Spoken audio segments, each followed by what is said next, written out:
बात है कि आप सबका आशीर्वाद मिले। बहुत बहुत धन्यवाद। माननीय बलदेव सिंह औलख जी भी आ गए। हमारे उत्तर प्रदेश सरकार में डिप्टी सीएम। भारत माता की, भारत माता की। 4 जून, 4 जून, फिर एक बार।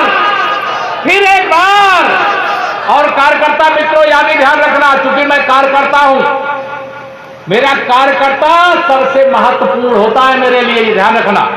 नहीं करूंगा, मुझे सहारनपुर के कार्यक्रम में भी जाना है, लेकिन आप सबसे इतना ही निवेदन करके कि 4 जून 400 पार, फिर एक बार मोदी सरकार, इस लक्ष्य को प्राप्त करने के लिए अभी 25 मार्च को होली मनाए कि नहीं मनाए? आप लोग जोर से हाथ उठा बता, मनाए कि नहीं मनाए?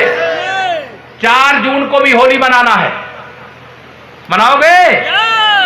और 4 जून की होली मनाने के लिए 19 अप्रैल तक दिन रात प्रत्याशी जितना काम करे उतना नहीं, उससे अधिक जितना मोदी जी परिश्रम करते उतना परिश्रम करना है। आज कौन सी तारीख है मालूम है?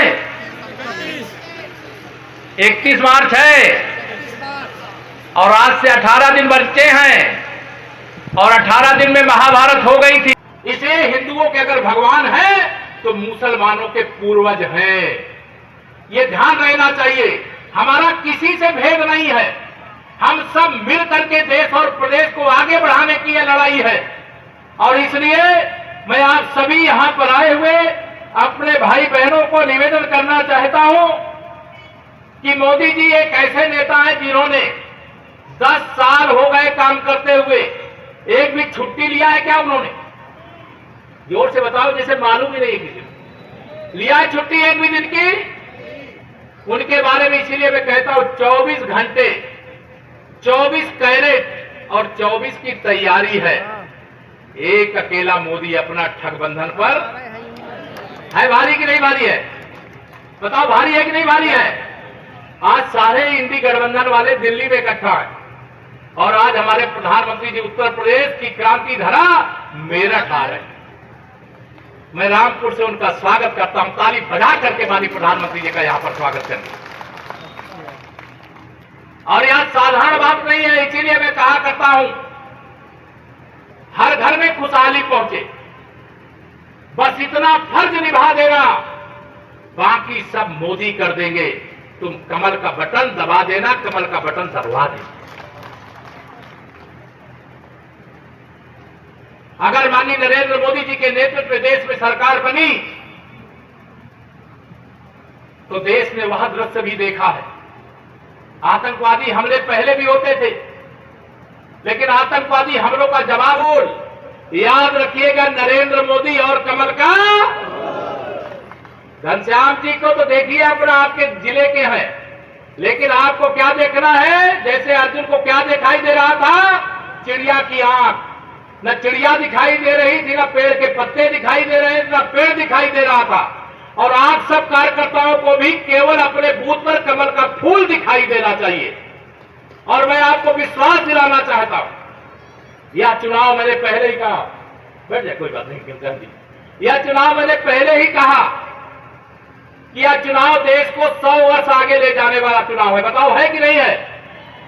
अगर मोदी जी नहीं आते तो जम्मू कश्मीर से 370 हटती क्या? जोर से बताओ, हटती क्या? अयोध्या में 500 साल बाद राम मंदिर बनता क्या? और मोदी जी नहीं आते तो गरीबों को फ्री में राशन मिलता क्या? 80 करोड़ गरीबों को। किसानों का बिजली का बिल माफ होता क्या?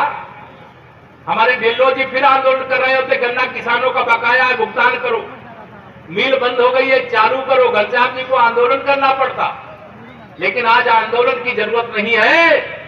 आज बिना आंदोलन के आपका अधिकार आपके द्वार पर है। और मोदी जी के गारंटी वाली गाड़ी गांव गांव आई थी कि नहीं आई थी? बताओ, आई थी कि नहीं आई थी? और मोदी जी ने कहा है जो योजनाओं का लाभ बहुत सारे लोगों को मिल गया है, बहुत सारे लोग अभी भी बाकी हैं। प्रधानमंत्री जी ने कहा है गांव गांव में जाकर के सर्वे कराऊंगा। अभी बहुत सारे ऐसे लोग हैं जिनको कई योजनाओं का लाभ मिलना चाहिए तो नहीं मिल पाया।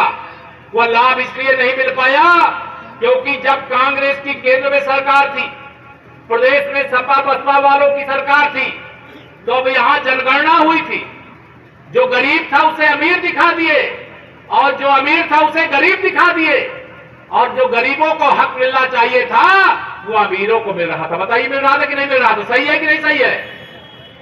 अब यह चुनाव गरीबी से मुक्त भारत के लिए एक गरीब मां बाप के बेटे ने 10 जीत रहे हैं और रामपुर भी जीत रहे हैं, लेकिन रामपुर की जीत का स्वाद अलग होता है। यहाँ गुंडागर्दी से मुक्त करके, दंगागर्दी से मुक्त करके विकास के पथ पर रामपुर प्रदेश और देश को माननीय मोदी जी के नेतृत्व में आगे ले जाने का काम कर रहे हैं। और मुझे पूरा विश्वास है हर बूथ पर कम से कम 370 वोट हमारे बढ़ेंगे, और जहां जय श्री राम की आवाज़ ज़्यादा निकलेगी वहां 500 वोट भी बढ़ सकते हैं।